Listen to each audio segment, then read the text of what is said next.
결과적으로 남아있는 숙제는 그러면 유교 문화와 그 사체에 대한 존중 문화를 갖고 있는 우리나라에서 어떻게 하면 생명 나눔을 같이 하나의 우리 문화로 발전시킬 수 있을까 하는 숙제입니다. 많은 종교적인 단체들과 NGO들이 여기에 대해서 많은 이야기를 해왔지만 실제로 우리나라에서 지금도 그렇지만 장기기증을 하겠다라는 장기기증 희망 등록을 하신 분들의 숫자는 몇 분의 잘 알려진 분들이 기증을 했을 때 잠시 올라갈 뿐 전혀 올라가고 있지 않습니다.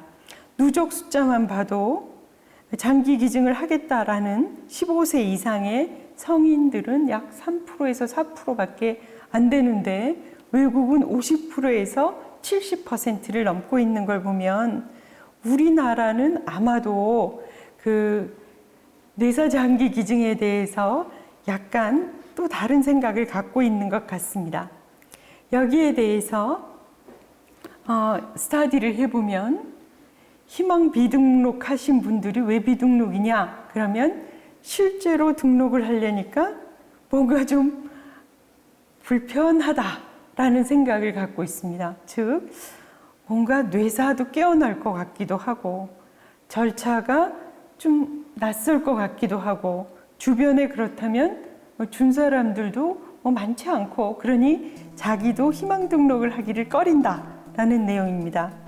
즉, 지금까지는 많은 NGO들이 열심히 일을 해왔지만 내용이 일관성이나 전문성이 부족한 내용으로 한 번도 여기에 대해서 체계적인 이해를 하지 못하고 특히 일회성 감성적인 홍보 캠페인을 중심으로 진행이 되어 왔기 때문에 결국은 뇌사장기에 대해서 들어는 보신 분들이 93%, 95%, 지금 97%까지 올라왔는데 실제로 자기가 이것을 충분히 이해하지는 못하는 상황이 된 것입니다. 그래서 뇌사 발생 상황이 되어서 가족 중에 한 분이 중풍으로 병원에 갔는데 아직도 심장이 뛰고 있다든지 아니면 교통사고로 병원에 가서 마치 깨어날 것 같은데 뇌사라는 이야기를 듣게 되면 혹시 깨어나지 않을까 하는 식물인간과의 생각에 자꾸 왔다 갔다 하면서 결정적인 시간을 놓치게 되고 결정적으로 가족들도 거부를 하게 되어서 가족들의 동의율이 이렇게 급격히 떨어지고 있는 상황입니다. 따라서 우리나라 같이 이렇게 동의율이 낮은 나라에서는 장기 기증에 대한 뇌사장기 기증에 대한 태도를 바꾸려면 이식의 가치를 충분히 아셔야 되는데 이식의 가치는 아마 굉장히 많이 아시는 것 같습니다. 최근에 슬기로운 의사생활에서도 많이 나오고 있고 또 장기 기증에 대해서 추가적으로 정확한 지식이 있어야 결국은 기증을 하시겠다라는 의지가 생기고 본인이 장기 기증을 하겠다라는 카드에 서명을 하시게 되고 이게 장기 기증에 이어질 때에는 그 전에 가족들에게 설명하실 수 있을 만큼 충분한 지식과 가치를 아시고 있지 않으면 일어날 수가 없는 상황입니다. 따라서 저희가 이와 같은 생명 나눔 문화를 우리나라 곳곳에 이런 문화와 공감하는 공감대를 형성하기 위해서는 종래의 일회성 홍보보다는 교육을 할 수밖에 없겠다라는 생각을 하고 있습니다. 그러면 어떻게 교육을 할 수가 있을 것이냐? 시스템적으로 두 가지로 나누어 볼 수 있는데 저희가 매번 훌륭하게 생각하는 스페인 같은 경우에는 국가에서 이런 일들을 합니다. 국가에서 각 학교와 이런 모든 데다가 일관성 있고 전문성이 있는 높은 신뢰도의 체계적인 교육을 제공을 하고 있습니다. 그런데 그렇지 이런 제도가 없는 우리나라 같은 NGO 같은 단체들이 많은 데에 있어서는 이런 일관성, 전문성, 신뢰도가 떨어지는 그렇지만 열정적이고 굉장히 효율적인 금방 하자 그럼 내일도 오실 분들이 많은 이런 상황을 갖고 있습니다. 그래서 실제로 장기기증 문화에 참여하는 단체 수만 해도 한 30군데쯤 있고 각 단체마다 알록달록 서로 다른 장기기증 카드를 갖고 있어서 응급실에 오셨을 때 이분이 기증 등록을 했나? 어떤 카드를 갖고 있나도 가끔 모르는 이제 그런 상황이 일어나고 있습니다. 이런 상황에서 미국은 어떻게 했냐 하면 각 단체들을 이제 잘 검토를 해서 불법이나 그 도덕적인 문제가 없는 단체들에게 Donate Life라는 크레딧을 주어서 이렇게 연합을 만들어서 했습니다. 그래서 이러한 상황을 보고 대한이식학회는 그 당시 생명잇기라는 저희가 오늘 말씀드리는 이 NGO를 만들어서 의료인들이 여기에 대한 정보를 공유를 하고 다른 단체들과 같이 우리가 생명 나눔을 활성화하자 이렇게 생각을 해서 생명잇기가 탄생되었고 다른 단체와 융합해서 같이 할 수 있는 모든 다양한 기능을 흡수해서 운영할 수 있도록 코도넷이라는 네트워크를 형성하게 되었습니다. 이와 같은 활동은 우리뿐 아니라 범정부적으로는 지난주인 생명나눔 주간 같은 때에 우리가 모든 힘을, 역량을 총동원해서 생명을 이어달라라는 활동을 하고 있고 저희 생명잇기는 곳곳에서 세미나도 하고 장기 기증에 대한 안내도 하고 이러한 활동을 이어가고 있습니다. 아까 말씀드렸듯이 이런 모든 활동의 기반은 어떤 행사가 아닌 교육을 하는 것인데 교육 대상이 누구일까에 대해서 첫째는 의료인입니다. 아까 말씀드렸듯이 이 의료인들은 뇌사가 제일 많이 발생하는 현장에 있습니다. 또 기증자 가족들도 여기에 대해서 한번 기증을 하신 많은 가족들이 우리는 같이 생명나눔 운동에 동참하겠다. 그렇게 해서 생명나눔 교육을 받고 계십니다. 이 두 그룹을 코다에서 교육을 담당하고 있다 하면 왜냐하면 접근을 제일 많이 하시니까 저희 코도넷 신합 NGO들은 학생과 사회적인 리더가 그 다음에 교육 대상이 되고 있습니다. 즉 교육 대상 우선순위를 저희는 선정을 하고 여기에 각 그룹에 맞는 교육 프로그램을 개발을 하고 문화 확산 방법을 옛날에는 뭐 어떤 이제 행사 중심이었다면 지금은 SNS 등 접근 방법을 다양화하면서 결국은 이 단체들이 서로 업무를 나누어 받고 이 어떻게 하는 것이 효율적이더라라는 것을 이제 나누면서 다음 단계로 넘어가는 것이고 그 중에 우리가 맡은 부분은 많은 교육 자료를 준비를 해서 각 타겟에 맞는 교육 자료를 제공을 하겠다라는 것입니다. 그래서 저희가 지금 하고 있는 것은 의사가 되기 전, 그러니까 의대생이라든지 간호대라든지 아니면 여러 군데에서 보건의료인 대상으로 교육을 수행을 하고 있고 두 번째로 핵심을 두는 것은 고등학교 학생들을 대상으로 하는 장기기증 문화 확산 교육 운동을 하고 있습니다. 즉 그동안의 행사에서 교육으로 한 사람의 개인 학생을 교육을 하면 그 모든 가족과 선생님들이 같이 공유할 수 있는 공동체로 어떤 것을 홍보로 삼기보다는 우리나라의 문화를 생명 나눔 문화를 바꾸는 것으로 방향의 파라다임을 전환을 했을 때에 수많은 논문에서 보여드리다시피 여기에 대한 이해가 실제로 장기 기증까지 이어지는 그런 확률이 매우 높을 것이다 라는 것이 알려져 있습니다. 그래서 학교 선생님들이 뜻을 같이 하셔서 저희와 같이 교재를 개발하고 커리큘럼을 개발을 해서 학생들과 지금 수업을 하고 계신데 실제로 우리 학생들, 고등학교 학생들은 평소 생명 나눔에 대해서 들어본 학생들의 숫자가 한 70% 정도밖에 안 됩니다. 근데 이런 수업을 끝내고 나면 생명 나눔의 필요성에 대해서 많은 분들이 공감을 하실 수 있게 됐습니다. 그리고 이런 학생들은 이제 어떻게 반응을 하고 있냐면 수업을 듣고 나서 생명 나눔이라는 것이 있다는 것을 처음 안 사람들부터 생명 존중이 정말 유익한 것을 배웠다. 또 방법이 이제 재미있었다라는 학생도 있고, 생명 나눔, 나도 내가 죽기 전에 한 번쯤은 하고 싶다.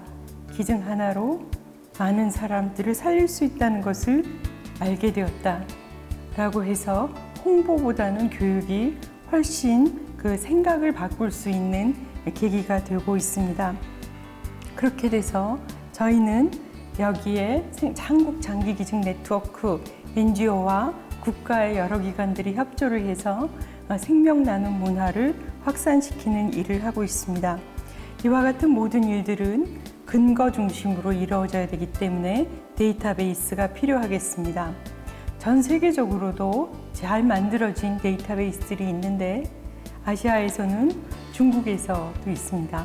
우리는 한국 장기 이식 등록 사업 코트리라는 사업을 시작을 했습니다. 즉 우리나라에 있는 장기 이식을 받으신 모든 환자분들의 자료를 관리를 함으로써 우리나라 장기 이식 기술이 어떻게 하면 더 개선될 수 있느냐, 또 어떤 분들이 조기에 더 관리를 더 철저하게 해서 나빠지는 걸 막을 수 있느냐, 어떻게 하면 진단을 잘 할 수 있느냐, 이런 데에서 연구를 어떻게 할 수 있느냐. 그래서 결국 이식장기의 활용도를 어떻게 하면 높일 수 있을까에 대해서 코트리라는 데이터베이스를 구축을 하게 되었습니다. 세계적으로 부러워하는 우리의 데이터베이스는 우리나라 장기 이식의 현황을 파악해서 해외에 알릴 뿐 아니라 적정 임상 이식 치료의 가이드라인을 제시하고 있고 장기 이식 분야의 학문적인 발전을 가져오고 있습니다.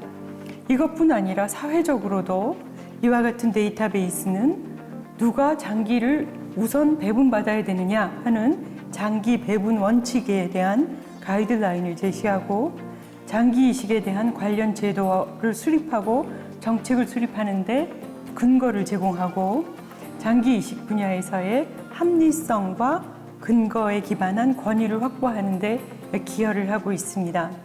우리나라가 IT의 강국인 만큼 모든 데이터는 국립보건연구원의 데이터에 다 들어가 있게 되고, 그뿐 아니라 이분들의 피를 일부 채취를 해서 어떤 바이오마커, 신세대의 바이오마커들을 찾기 위해서 준비를 하고 있고, 이와 같은 자료들을 연간 또는 실시간으로 보고를 할 수 있는 시스템을 갖고 있습니다.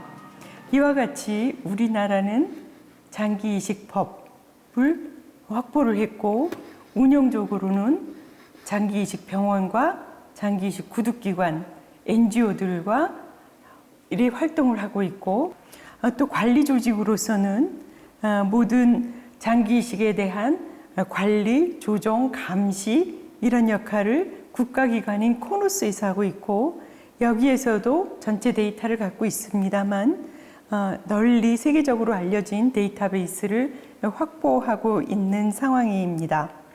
즉 국가기관으로서 보면 그 국립장기조직혈액관리원 코노스가 우리 장기 이식에 대한 모든 컨트롤 타워를 갖고 있고, 여기에 대해서 코다 한국장기조직기증원이 뇌사자의 장기 구독을 극대화하기 위해서 노력하고 있으며, 많은 NGO들이 우리나라도 생명 나눔에 한 걸음 더 나아가기 위해서 국민들과 교류를 하고 있습니다.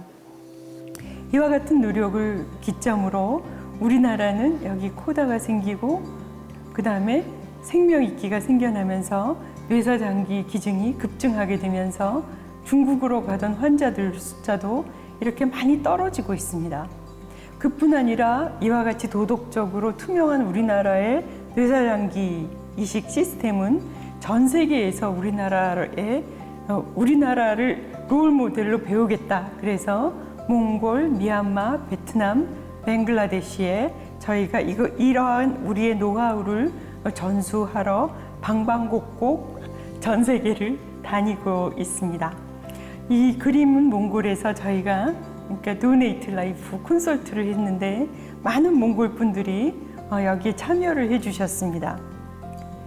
그럼에도 불구하고 이번 달에 발부된 전 세계적인 그 데이터를 보면 실제로 여기에 뇌사장기 기증하신 그 숫자를 국민 숫자로 대비한 그 그래프를 보면 우리나라는 실제로 중하반에 위치했습니다.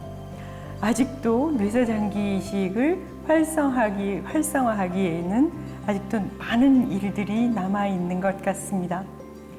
실제로 기증자를 보면 아직도 생체 이식에 많이 의존을 하고 있어서 우리나라의 많은 분들이 장기 이식을 기다리다가 생명을 잃거나 상태가 나빠지고 있습니다. 이 시간이 지난 10년이 이렇게 흘렀는데 이제는 또다시 이것을 어떻게 해결해야 될까 하는 새로운 관점에서, 특히 포스트 코로나의 관점에서 다시 한번 고민을 해봐야 될 시기가 된 것 같습니다. 여기에 대한 이러한 도전, 문제도 많겠지만 이런 걸 도전에 대해서 우리는 앞으로 5년, 10년을 어떻게 해야 생명을 살리고 생명을 나눌 수 있을까 하는 숙제입니다. 예를 들어서 호주는 뇌사장기 이식이 정체에 들어갔을 때에 전 시스템, 국가와 병원과 거기에 장기 구독기관과 일반 시민과 지역을 다 모아서 띵크탱크를 만들어서 여기에 대해서 워크숍을 진행을 했습니다. 여기에 대한 문제를 슬기롭게 해결해서 실제로 정체되어 있던 그 뇌사장기 기증 숫자가 거의 2배까지 뛰었고 장기 기증 숫자도 거의 2배까지 뛴 것을 보실 수가 있습니다. 이와 같은 일들은 생명이 있기에 저희 작은 숫자, 작은 가족들만이 할 일이 아니라 많은 분들의 참여가 필요한 일이고 여러분들의 지혜가 필요한 일입니다. 특히 생명 나눔에 참여해 주셨으면 좋겠습니다. 생명 나눔의 첫 걸음은 장기 기증 희망 등록입니다. 여러분들은 미래의 의료인이 되실 텐데 언젠가 만날 자기의 환자들을 위해서 생명 나눔에 참여해 주실 수 있으실지요? QR코드를 통해서 들어가시면 곧 안내가 시작될 수가 있습니다. 경청해 주셔서 고맙습니다.